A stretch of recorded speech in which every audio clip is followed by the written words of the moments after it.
मैं थक हार कर काम से घर वापस जा रहा था। कार में शीशे बंद होते हुए भी जाने कहाँ से ठंडी ठंडी हवा अंदर आ रही थी। मैं उस सुराग को ढूंढने की कोशिश करने लगा पर नाकामयाब रहा। कड़ाके की ठंड में आधे घंटे की ड्राइव के बाद मैं घर पहुंचा। रात के 12 बज चुके थे। मैं घर के बाहर कार से आवाज़ देने लगा। बहुत देर हॉर्न भी बजाया, शायद सब सो चुके थे। 10 मिनट बाद खुद ही उतरकर गेट खोला। सर्द रात के सन्नाटे में मेरे जूतों की आवाज़ साफ सुनी जा सकती थी। कार अंदर कर जब दोबारा गेट बंद करने लगा तब भी मैंने देखा 8-10 साल का बच्चा अपने कुत्ते के साथ मेरे घर के सामने फुटपाथ पर सो रहा है। वह एक अधपटी चादर ओढ़े हुए था। उसको देखकर मैंने उसकी ठंड महसूस करने की कोशिश की तो एकदम सकपका गया।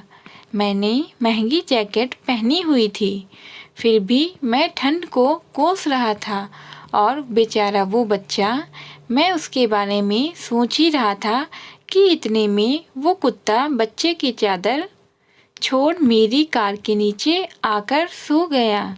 मेरी कार का इंजन गर्म था, शायद उसकी गर्माहट कुत्ते को सुकून दे रही थी।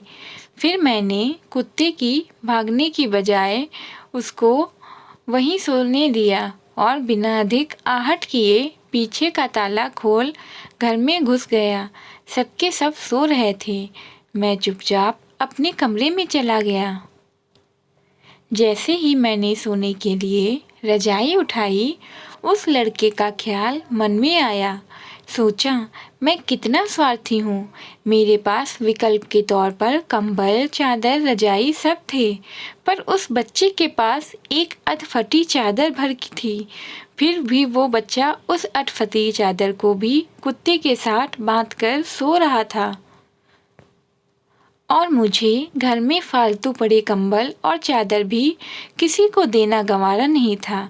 यही सोचते सोचते न जाने कब मेरी आंख लग गई। अगले दिन सुबह उठा तो देखा घर के बाहर भीड़ लगी हुई थी। बाहर निकला तो किसी को बोलते सुना, अरे वो चाय बेचने वाला सोनू कल रात ठंड से मर गया। मेरी पलकें कांपी और एक आंसू की बूंद मेरी आंख से छलक गई।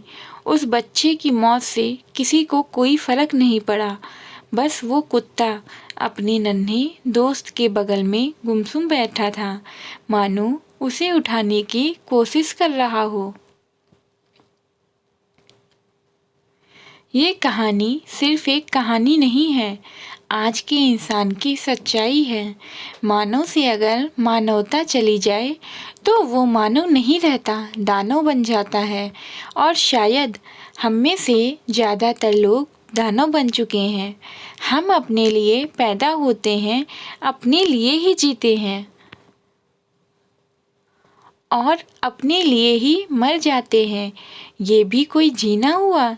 चलिए एक बार फिर से मानव बनने का प्रयास करते हैं। अपने घरों में बेकार पड़े कपड़े ज़रूरतमंदों को दे देते हैं, कुछ गरीबों को खाना खिलाते हैं, किसी गरीब बच्चे को पढ़ाने का संकल्प लेते हैं। चलिए एक बार फिर से मानव बनते हैं। Thanks for watching. Please like and subscribe. अगर आप लोगों को मेरी कहानी पसंद आए तो प्लीज़ सब्सक्राइब ज़रूर करिए। Bye bye.